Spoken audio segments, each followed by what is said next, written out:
करता है। आज के डेट में भाई भाई भी लड़ रहा है, बाप बेटे में भी लड़ाई चल रही है।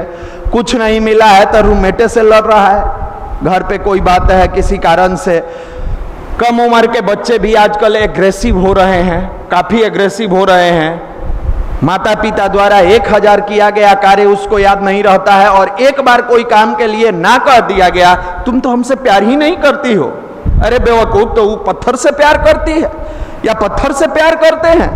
तुम प्यार की परिभाषा का मतलब क्या समझते हो? कि तुम्हारे द्वारा कही गई सारी वस्तुएं अगर दे दी गई तो तुम्हारे माँ बाप तुम्हें बहुत प्यार कर रहे हैं, और अगर नहीं दी गई तो नफरत कर रहे हैं। ये तो बेवकूफी वाला बात हुआ। आप छोटे हो, ठीक है, छोटे बच्चे को गरीबी अमीरी का पता नहीं होता है, छोटे बच्चे को परिस्थिति का पता नहीं होता है, लेकिन वो ये आकलन करने वाला कौन होता है कि मेरी माँ मुझसे प्यार नहीं करती है? माँ के प्यार की परिभाषा तो विवेकानंद ने कई बार दिया। जाकर एक व्यक्ति ने पूछा कि माँ के प्यार की परिभाषा क्या है? उन्होंने कहा कि एक छोटा सा आधे किलो का पत्थर लाओ, हम माँ की प्यार की परिभाषा समझा देते हैं। वो व्यक्ति सोचा कुछ करेंगे, पत्थर लेके आया, ठीक पेट में रख के उस पत्थर को और विवेकानंद बांध दिए। बोले जाओ 9 दिन बाद आना, हम प्यार की परिभाषा समझाएंगे। उसको लगा पागल आदमी, आधे किलो का पत्थर पेट पर बांधने से माँ के प्यार की परिभाषा कैसे पता चलेगी, कैसे समझ में आएगा? उन्होंने क्या किया कि आराम से बांध के हंसते मुस्कुराते वहां से चल दिए। एक दिन तो बढ़िया से आधे किलो का पत्थर ढो लिए, दूसरा दिन करवट बदले तब दर्द हो, बैठे तब दर्द हो, चले तब दर्द हो, दूसरा दिन भी थोड़ा सा कष्ट झेल लिए, तीसरा दिन आते आते बेचैनी होने लगा कि पत्थर जल्दी हटा दिया जाता। दिमाग में आया कोई पागल से जाकर पूछ लिए क्या माँ के प्यार की परिभाषा। कहां से कहां हम गए, विवेकानंद के पास नहीं गए होते तो ज्यादा बढ़िया था, कम से कम मस्ती से घूम तो रहे थे। अभी आधा किलो का पत्थर, अभी 3 दिन गुजरा है, 6 दिन लेके घूमना है, हद आदमी है। हम परिभाषा पूछे, वो पत्थर बांध दिए।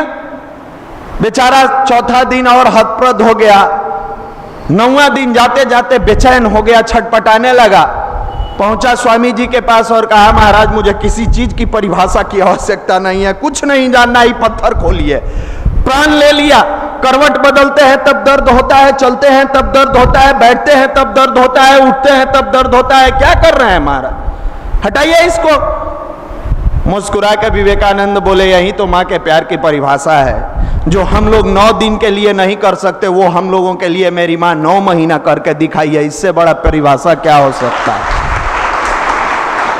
इससे बड़ा इमोशंस क्या हो सकता है? ऐसे ही पिता के बारे में कहा गया है, छोटी छोटी बातों पर डांट देते हैं, गुस्सा जाते हैं।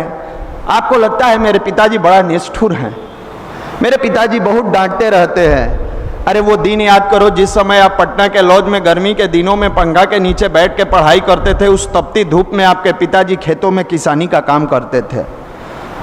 उस दिन को याद करिए जिस दिन आने वाली ठंड में आप जूता पहन के, मफलर लगा के, गर्म कपड़े पहन के अपने रूम में रहिएगा या क्लास करने जाइएगा। उस कड़ाके की ठंड में पिता पुराने वस्त्रों में जैसे तैसे अपना दिन काटेंगे और जैसे तैसे तरीकों से अपने आप को सरवाइव करेंगे, इसलिए कि मेरे बच्चे को किसी चीज की कमी नहीं हो, मेरा बच्चा ईमानदारी से पढ़ाई करे।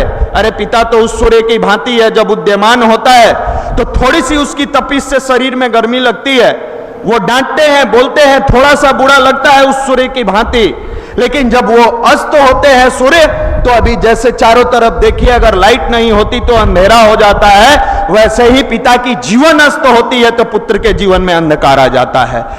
उसका नाथ जिंदा नहीं रहता, वो अनाथ बन जाता है।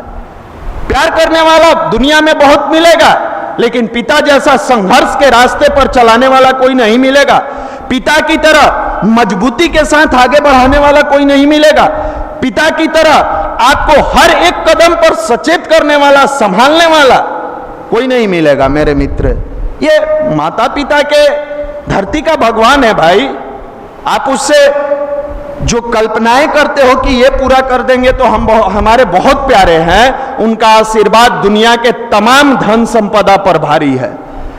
कुछ नहीं है, आशीर्वाद तो है उनका आपके पास। दुनिया में धन बहुत कमा लोगे, लेकिन उस धन की बदौलत किसी पिता का आशीर्वाद नहीं खरीद सकते। और जब तक पिता माँ आशीर्वाद देते रह रहे हैं। दुनिया की सबसे संपदा, सबसे बड़ी पूंजी आपके हाथों में है और ये